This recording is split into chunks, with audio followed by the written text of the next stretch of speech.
sahabat khotbah populer. Akhirnya, Yoon Suk Yeol tertangkap setelah beberapa lama buron akibat tindakannya selama menjabat sebagai Presiden Korea Selatan. Dan ternyata dia menggunakan kuasa gelap atau ilmu hitam saat memerintah atau saat bertugas menjadi presiden.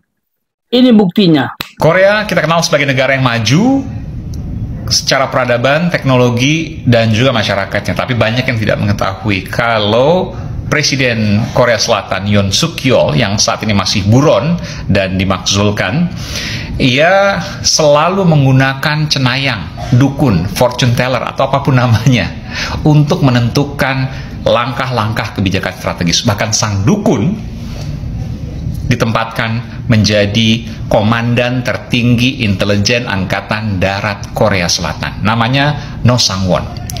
Presiden Yoon Suk Yeol yang memiliki istri Kim Kon-hee yang viral karena sudah lebih dari setengah abad tapi masih kinyis-kinyis. Dan ini memunculkan sebuah fakta baru bahwa keduanya kerap menggunakan dukun untuk kehidupan pribadinya maupun kebijakan publiknya, termasuk ketika memutuskan untuk mengeluarkan dekret presiden yang membuatnya ia mundur dan juga menjadi buronan dan dimakzulkan. Penempatan posisi-posisi pejabat penting, jenderal-jenderal, kemudian bahkan sampai penempatan markas dan juga penempatan kantor pemerintah, semuanya dilakukan oleh sang dukun No Sang-won.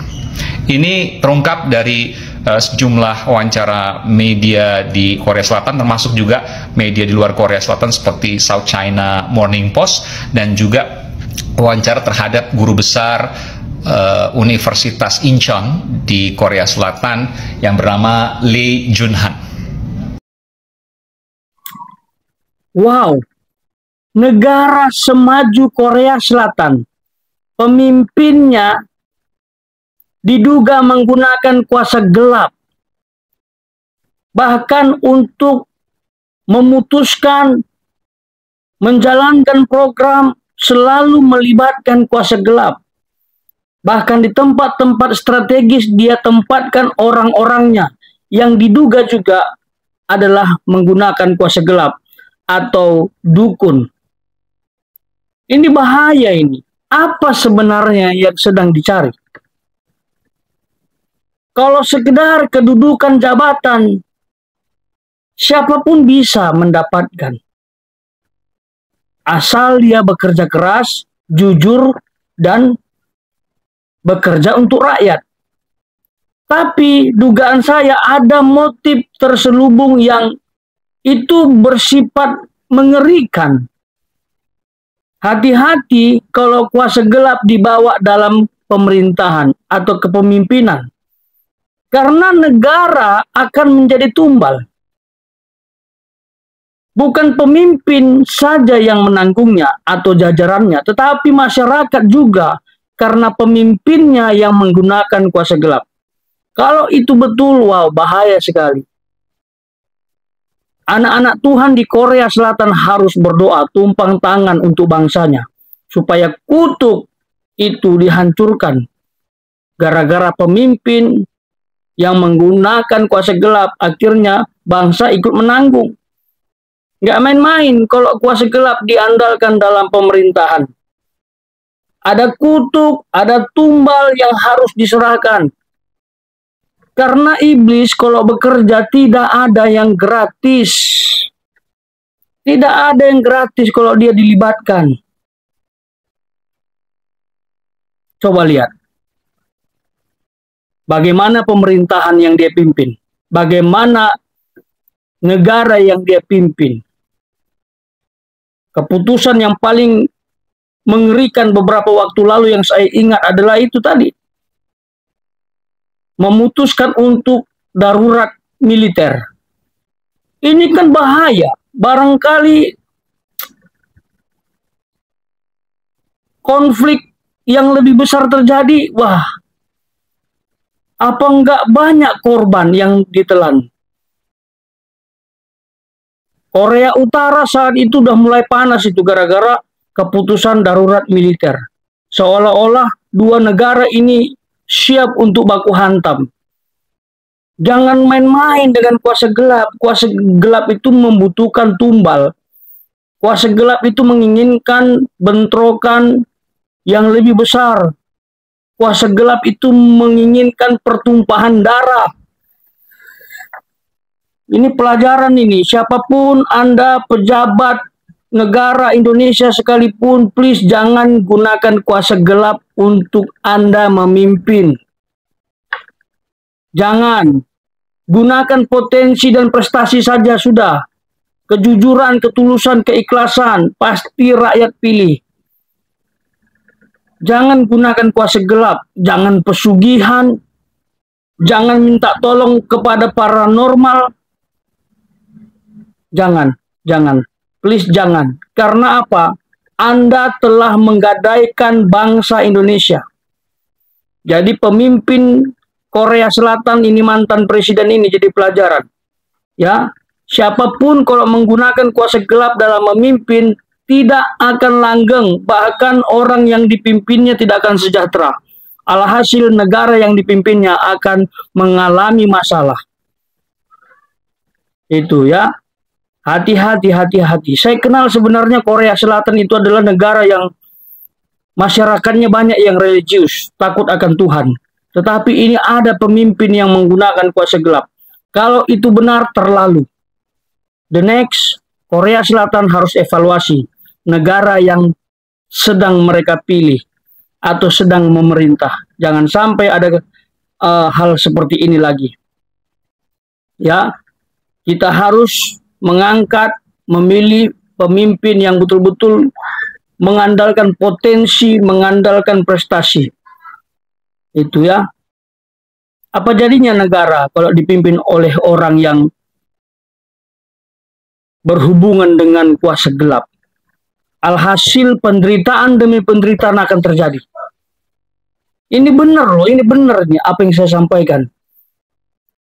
Kalau kita mengandalkan iblis, maka penderitaan akan terjadi. Bencana, malapetaka akan menyertai. Andalkan Tuhan saja. Orang yang mengandalkan Tuhan pasti diberkati. Sekalipun dalam proses penderitaan, masalah, saya percaya masalah proses itu akan membuat iman kita semakin bertumbuh. Mujizat akan terjadi, pertolongan Tuhan pasti. Indah pada waktunya Tuhan akan angkat, Tuhan akan berkati. Itu kalau mengandalkan Tuhan. Tapi kalau mengandalkan kuasa gelap, wah, bahaya. Kenapa sih tidak percaya kepada Tuhan? Kenapa sih sulit sekali mengandalkan Tuhan? Padahal jelas-jelas loh, Tuhan itu penguasa. Jelas-jelas Tuhan itu sumber berkat, sumber segalanya, bahkan sumber keselamatan. Manusia itu kadang-kadang selalu menginginkan jalan pintas yang dianggap pantas. Nggak taunya jalan yang ditempuhnya menuju kebinasaan. Jangan main-main dengan kuasa gelap. Kutuk keturunan itu pasti. Bukan kamu saja yang menanggung. Bahkan anak, istrimu, bahkan cucumu, bahkan sampai ke generasi berapa begitu akan menanggung. Itu. Jangan main-main dengan kutuk. Puncaknya Anda akan mengalami kebinasaan. Itu. Ini jadi pelajaran, ya. Ini jadi pelajaran. Tidak ada seseorang yang hidup dalam kebahagiaan sejati apabila dia berinteraksi dengan kuasa gelap. Karena siapa yang jadi Tuhannya? Kalau bukan iblis. Iblis yang menjadi tuannya dan Tuhannya. Sementara iblis adalah malaikat yang dibuang oleh Allah. Malaikat terkutuk. Itu pula yang diandalkan. Itu pula yang disembah. Habislah. Habis. Sudah masuk perangkap iblis. Tuh ya. Jadi kalau ada masalah, ada pergumulan, andalkan Tuhan. Dalam segala hal, dalam usaha, pemerintahan, dalam pelayanan, jangan sesekali libatkan iblis. Jangan. Tuhan Yesus dalam kemanusiaan pernah dicoba di padang gurun. Dan iblis menawarkan segala kekayaan dunia ini. Dia nggak sadar siapa Yesus. Yesus adalah Allah inkarnasi. Dan Yesus berkata, hanya kepada Allah lah engkau layak menyembah, berbakti. Layani Allah itu. Bukan iblis yang kita layani, kita sembah, kita senangkan, kita kasih makan dia dengan persembahan kita. Aduh, Tuhan lebih dari cukup. Gak usah tambah-tambah. Gak usah tambah-tambah. Logikanya simpel. Iblis adalah malaikat jatuh. Dia saja bisa memberi apa yang kita minta. Dengan catatan tidak ada yang gratis. Apalagi Tuhan pencipta, penguasa langit dan bumi. Dia bisa memberi lebih dari cukup. Bahkan engkau sampai berkelimpahan. Engkau diberkati untuk jadi berkat. Lupa Tuhan ini banyak manusia. Diciptakan serupa segambar dengan Allah, imago Dei, tetapi tidak berbakti kepada Allah yang menciptakannya, yang membentuknya, yang memberkatinya. Aduh, saya harap sahabat yang menonton ini bertobat apabila ada mengandalkan kuasa gelap, menggunakan ilmu hitam untuk segala sesuatu, termasuk untuk cari makan. Bertobat sebelum murka Allah datang.